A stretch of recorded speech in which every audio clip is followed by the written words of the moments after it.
بسم اللہ الرحمن الرحیم۔ سامعین، آج میں آپ کو ایک ایسے چغل خور کی کہانی سناتا ہوں جس نے اپنے ایک چغل کی وجہ سے کئی گھروں کو تباہ کر دیا۔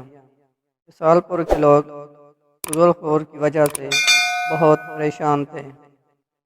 وہ اس کی چغل خوری سے تنگ آ چکے تھے۔ آخر انہوں نے تنگ آ کر چغل خور کو گاؤں سے بے دخل کر دیا۔ چغل خور چلتے چلتے ایک ایسی جگہ پہنچ گیا جہاں اس کو کوئی بھی نہیں جانتا تھا۔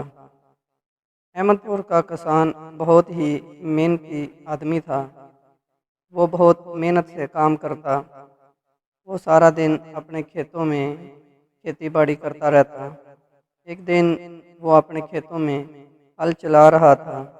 ہل چلاتے چلاتے وہ تھک ہار گیا اور تھک ہار کر زمین پر بیٹھ گیا اور دل میں یہ سوچنے لگا کہ کام بہت زیادہ ہو چکا ہے اور اب میں اکیلا اس کام کو نمٹا نہیں سکتا، تو مجھے چاہیے کہ میں اپنے ساتھ ایک ملازم رکھ لوں تاکہ سارے کام بخوبی سر انجام دے سکوں۔ تھوڑی دیر کے بعد اس کی بیوی کھانا لے کر آ گئی تو وہ بھی کسان کو کہنے لگی کہ تم سارا دن محنت کرتے رہتے ہو، تو تم کو چاہیے کہ کوئی ملازم رکھ لے تاکہ تمہیں بھی سکون کے لیے کوئی فرصت مل سکے۔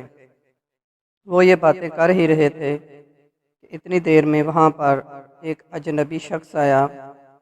اس کو کسان نے کھانے کی دعوت دی، لیکن وہ کہنے لگا کہ میں بغیر محنت کے کھانا نہیں کھاتا۔ چغل خور کی بات سن کر کسان حیران رہ گیا کہ یہ کس طرح کی بات کر رہا ہے۔ یہ تو بہت اچھا اور نیک انسان ہے جو بغیر محنت کے کھانا بھی نہیں کھا رہا۔ چغل خور کہنے لگا، میں کام کاج کے لیے گھر سے نکلا ہوں، اگر آپ کو کسی ملازم کی ضرورت ہے تو میں آپ کے ہاں رک جاتا ہوں۔ کسان کہنے لگا، ہم آپ کو ملازم رکھ تو لیں، بتاؤ تمہارا معاوضہ کیا ہوگا؟ چغل خور کہنے لگا، 2 وقت کا کھانا کھاؤں گا اور 6 ماہ کے بعد ایک چغلی کھاؤں گا۔ اگر آپ کو یہ شرط منظور ہے تو میں آپ کے ہاں رک جاتا ہوں۔ کسان یہ بات سن کر حیران رہ گیا کہ یہ کیا معاوضہ ہوا کہ 6 ماہ کے بعد ایک چغلی کھاؤں گا۔ اس نے کہا، ہاں اگر آپ کو منظور ہے تو ٹھیک ہے، ورنہ میں کہیں اور چلا جاتا ہوں۔ کسان اور اس کی بیوی نے فیصلہ کیا کہ ٹھیک ہے، ہم کو منظور ہے، ہم تم کو رکھ لیتے ہیں اور تم کو اجازت ہے کہ تم 6 ماہ کے بعد ایک چغلی کھاؤ گے۔ وقت گزرتا گیا۔ کسان اور اس کی بیوی اس بات کو بھول چکے تھے کہ ہم نے اس کے ساتھ کیا شرط عائد کی ہوئی ہے۔ چغل خور بڑی محنت سے کسان کا کام کرتا، اس کے کھیتوں میں ہل چلاتا، کھیتوں کو پانی لگاتا اور جانوروں کو چارہ ڈالتا۔ وہ دن رات بڑی محنت سے کام کرتا۔ کسان اس سے بہت زیادہ خوش تھا۔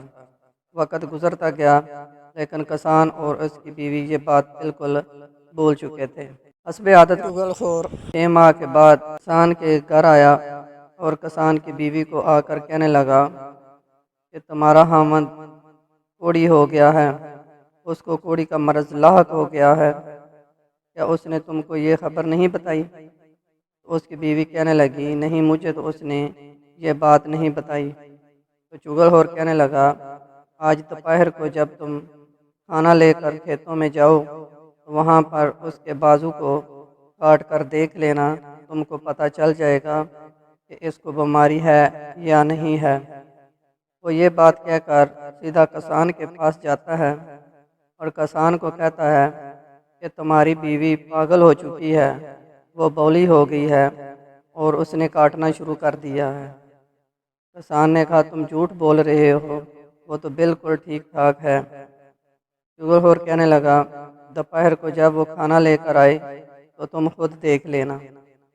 یہ بات کہہ کر چغل خور سیدھا کسان کی بیوی کے بھائیوں کے پاس جاتا ہے اور ان کو جا کر کہتا ہے، تم کیسے بھائی ہو جن کو اپنی بہن کے بارے میں کوئی فکر ہی نہیں ہے، کوئی خبر ہی نہیں ہے؟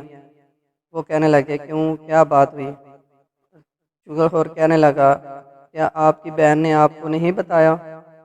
وہ کہنے لگے اس نے آج تک ہمیں تو کوئی بات نہیں بتائی۔ چغل کہنے لگا تمہارا بہنوئی دوپہر کو جب وہ کھانا لے کر آتی ہے اس کو بہت مارتا پیٹتا ہے، وہ بیچاری بے ہوش ہو جاتی ہے، لیکن میں نوکر ہوں اس لیے پاس نہیں جاتا اور اس کو چھڑاتا نہیں کیونکہ کسان مجھے بھی مارتا ہے۔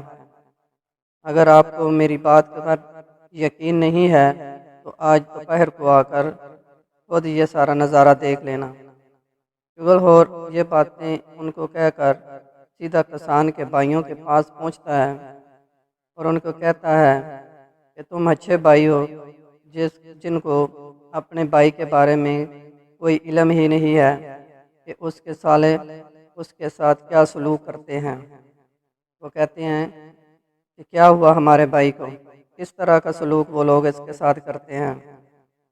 چغل کہنے لگا کہ آپ کے بھائی کے سالے ہر روز آ کر تمہارے بھائی کو مارتے پیٹتے ہیں، لیکن میں ان کو جب چھڑاتا ہوں تو وہ مجھے بھی مارتے ہیں۔ اگر آپ کو میری بات پر یقین نہیں ہے تو آج دوپہر کو آ جانا اور آ کر اپنی آنکھوں سے دیکھ لینا۔ چغل ان کو یہ بات کہہ کر واپس آ جاتا ہے اور اپنے کام میں مشغول ہو جاتا ہے۔ دوپہر کو جب کسان کی بیوی کھانا لے کر پہنچتی ہے تو کسان تھوڑا تھوڑا ڈرتا ہے کہ کہیں وہ مجھ کو کاٹ ہی نہ لے۔ اب اس کی بیوی کہتی ہے کہ کھانا کھا لو۔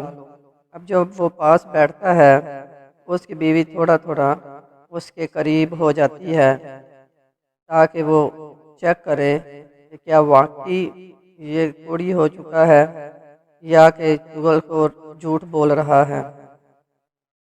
جب کسان کی بیوی نے اس کو کاٹنے کی کوشش کی تو کسان جو پہلے ہی ڈرا ہوا تھا اس کو یہ علم تھا کہ اس نے مجھ کو کاٹ لینا ہے، تو اس نے اپنی بیوی کو مارنا پیٹنا شروع کر دیا۔ جب اس نے اپنی بیوی کو مارنا پیٹنا شروع کر دیا تو ساتھ والے کھیتوں میں اس کے سارے بیٹھے ہوئے یہ نظارہ دیکھ رہے تھے۔ انہوں نے کہا کہ ملازم نے جو ہمیں بات کہی تھی وہ بالکل سچ ہے۔ وہ دوڑے ہوئے آئے اور انہوں نے اپنے بہنوئی کو مارنا پیٹنا شروع کر دیا۔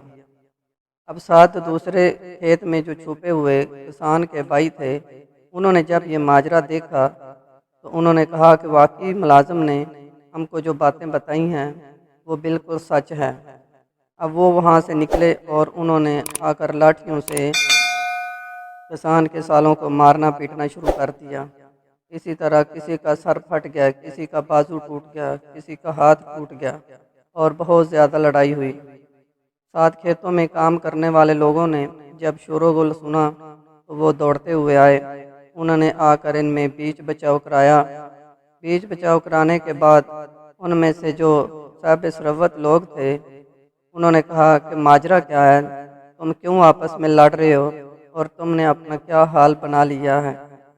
جب انہوں نے ساری بات بتائی تو یہ بات کھل گئی کہ یہ تو سارا معاملہ جو ہے اس چغل کی وجہ سے ہے۔